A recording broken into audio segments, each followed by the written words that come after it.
Hi everyone, Alan from Newlands Nursery, and this is today's 5-minute Friday, and one I'm really pleased with the name is some sage advice. Obvious, isn't it? Okay, so what we're going to do is take some cuttings from this sage, plant them in here, and grow them into new plants. It has two positives. You get a free plant, plus it also helps this plant bush out. Now this is a 9-centimetre plant, the type of plants that we send out, or the type of plants that you'll be picking up in garden centres. So it's really good advice, or something you can easily get hold of. And people really struggle with sage cuttings, and there's no doubt they are harder than lots of other herb cuttings and lots of other cuttings. They tend to be a little bit more finicky.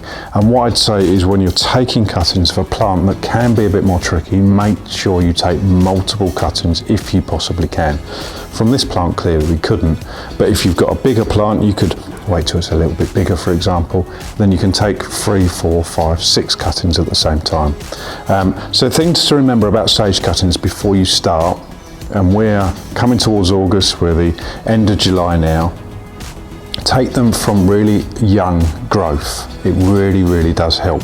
Now this is a relatively young plant, it's around about 6-7 months old, and taking it from a plant like this really does help. So what I'm going to do, same as we take lots of cuttings, I'm going to take the tip out. So I'm just going to cut the stem just like that. And people I know have said on YouTube and Facebook and stuff like that you should use a sharp knife for this, and to be honest, there's a certain amount of truth in that, but the reason we do cuttings, as I've said before, is we have a lot of children who follow this as well, so it's just going to be that much safer. Now the cutting I've taken there is reasonably long, but what I'm going to do is take these bottom 2 leaves off, just cut those away, and that's your cutting. Simple as that.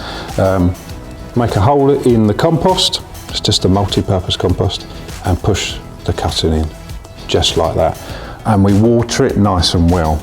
What I'm going to do with this as well is put a greenhouse lid on it, just like that. That will keep the moisture levels nice and high, which is really important for lots of cuttings and important for sage as well.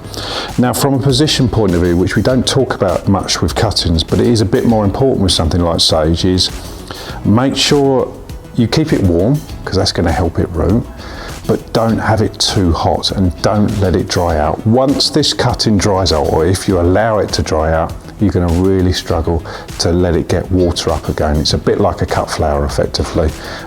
Once they run out of water, it's hard to get the water back in. So make sure you keep it nice and moist, but not too hot. So something like this glasshouse lid, if you've got something like this, bear in mind, if it's a hot day today, this will be great outside, but don't let it get too hot. Say 20-25 degrees with this glasshouse lid on, it's going to magnify it as well. So keep it moist, not really baking hot, and it should start rooting. So what you do is, this is going to branch out, and you'll be able to take more cuttings from this as well. So wait until you see roots coming from the base, and then you've got your cutting. Simple as that, really. Nice and easy, some good sage advice. So if you need any help at all, just comment on this video and get in contact. We're here to help. See you soon.